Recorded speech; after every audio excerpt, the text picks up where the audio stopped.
Hey y'all, Rob the American here. Today we're going to focus on a classic in the watch world, the Rolex Oyster Perpetual. Rolex announced some new colors during Watches and Wonders this year, and I've managed to get my hands on most of them. So we're going to have a look at them and have a chat about it. So stick around. The Oyster Perpetual brought together three of Rolex's founding watchmaking accomplishments.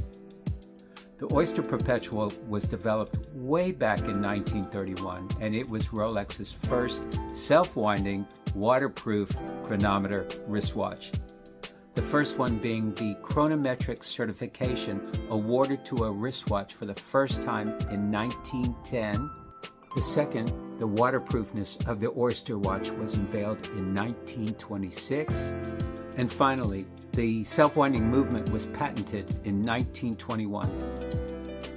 With its three central hands and hour markers, it boasts a sleek design that focuses really on the essentials.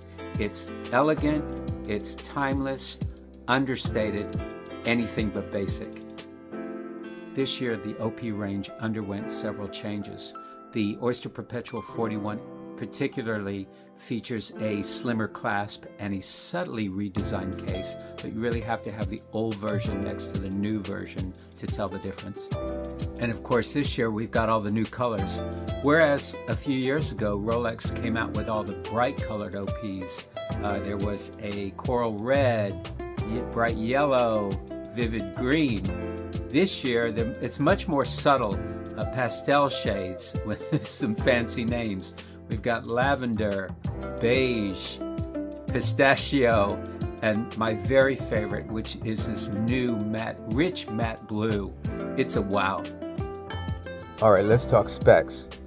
Let's begin with the 36mm version of the Oyster Perpetual. It's a 36mm stainless steel case, or what Rolex calls oyster steel, with an oyster steel bracelet with an EasyLink 5mm extension system, lacquered dial with Chromolite lume display.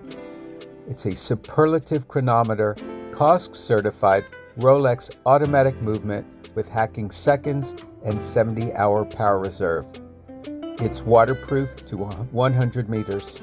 It retails for 5,400 pounds or about $6,900 US. The 41mm version of the Oyster Perpetual has very similar specs.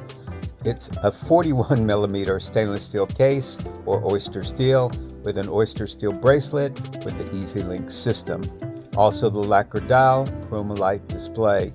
Same superlative chronometer, COSC certified Rolex automatic movement with hacking seconds and the same 70-hour power reserve. It's also waterproof to 100 meters.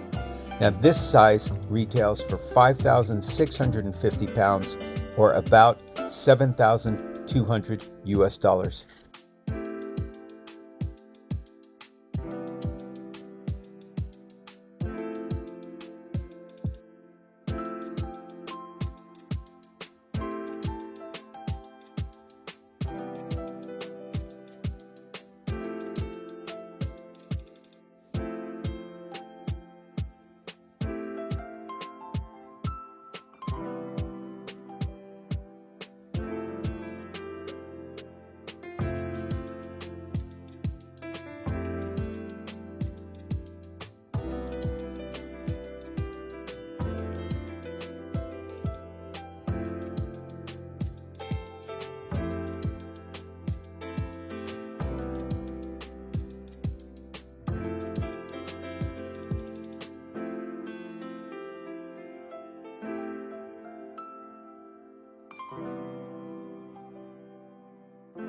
All right, a few final thoughts.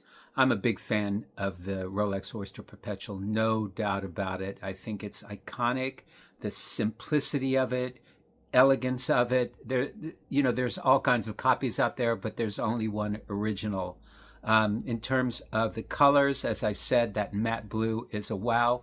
And the pistachio green has surprised me. It's actually grown on me. I had I had the Rolex dealer put the pistachio on his wrist, and it looked very good. I will say the beige, not so much.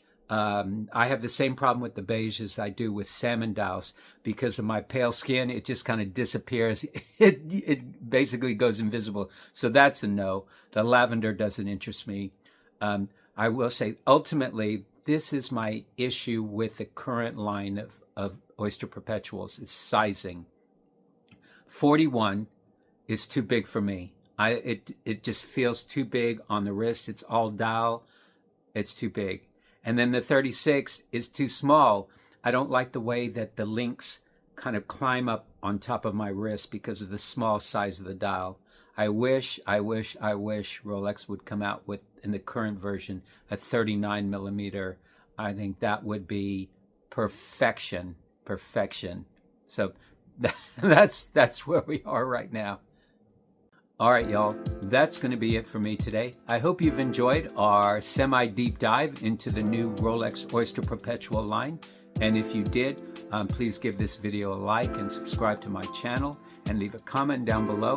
I know the models are now currently coming into dealers, and I'd be curious if anyone's actually taken possession of one of these and what your thoughts are.